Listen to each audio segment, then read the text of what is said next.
Have you ever noticed as you try to change your reality, things seem to get worse, or nothing changes at all? It makes no sense. It's like you're trying to do better, but the change that you're waiting for seems to be running or hiding from you. Well, here's the secret. These are universal tests from God that determine whether your desires will manifest or not, which by the end of this video, you'll be passing them with breeze, trust me. Now, unfortunately, most people don't even know they're being tested, which means they can only fail. And I can guarantee that's what's stopping your reality from changing. You see, God just wants to see if you're really about it, if you can really handle the frequency of what you desire, because remember, your desire is just a frequency. If you can pass these tests, you'll manifest what you want, but the truth is that many fail. And if you keep failing these tests, you'll be trapped in your current reality until you learn the hard way. So, let's do it the easy way. The first test from God: things get worse.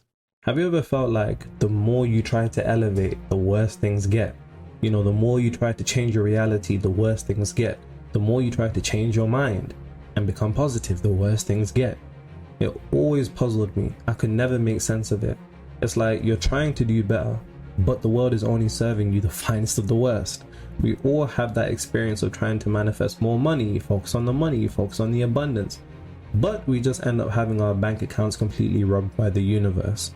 We've all had that experience. It's like something breaks, there's a fine, someone really needs money, the job this, the client's that.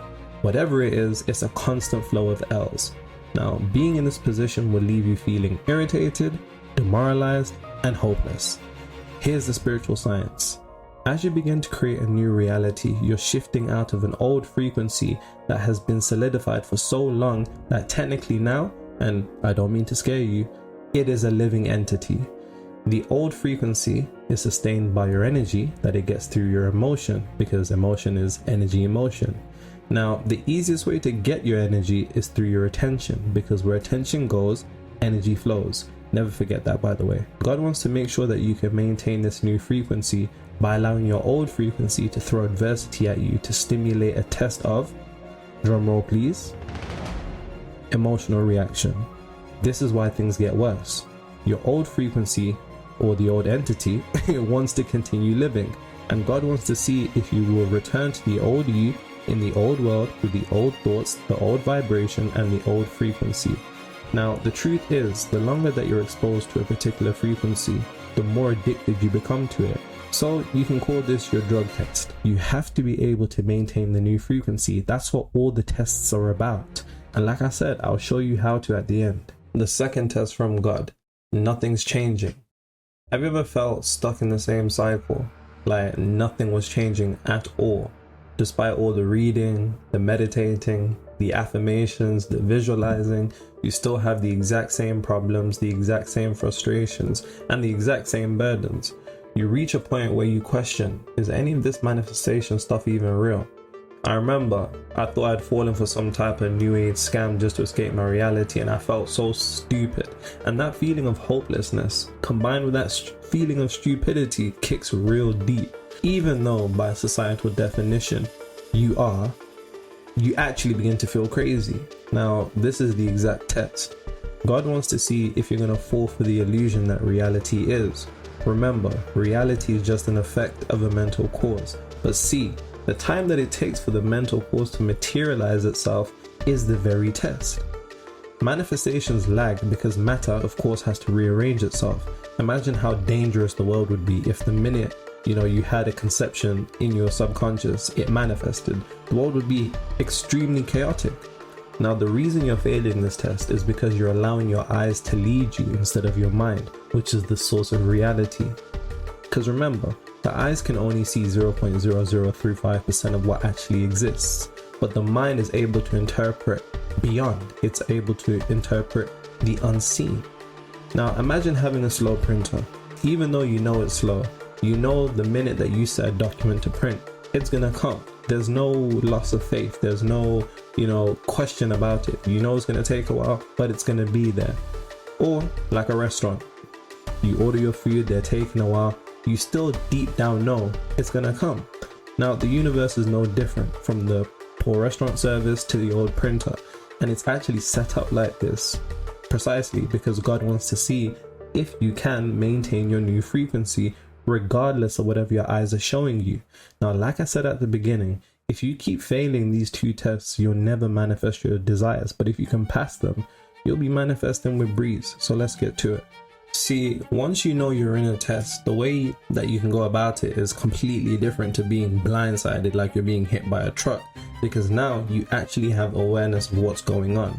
So now that you know what being tested is and what the tests are, the whole game changes. A new world opens up to you. Your new world opens up to you. So here's 2 ways that you'll never fail these tests again. Method number 1. See the adversity reality throws at you as a chance to exercise your new frequency. You have to take things getting worse as a good sign. It's almost like that thing that they say. What do they say? It gets worse before it gets better. Something like that. And the reason I say this is because your old frequency is just feeling threatened because the new one is stepping in. So it's trying to get an emotional reaction from you. You have to see the adversity like a baby throwing a tantrum. Just see it as silly, but be grateful for it. And the reason I say be grateful for it, and you have to love it, because this is the shedding of the old skin and making room for the new one. This is the sign to keep going. This is the sign to stick to the self-work that you've been doing to change your reality. I honestly do want you to be grateful and love the adversity, because all this means is that it's on its way out. But the way that you, I guess, exercise it is by sticking to that frequency. Would the you that you're trying to shift into, would the you in the reality that you desire, how would they react to the situation? Would it bother them? Would it affect them?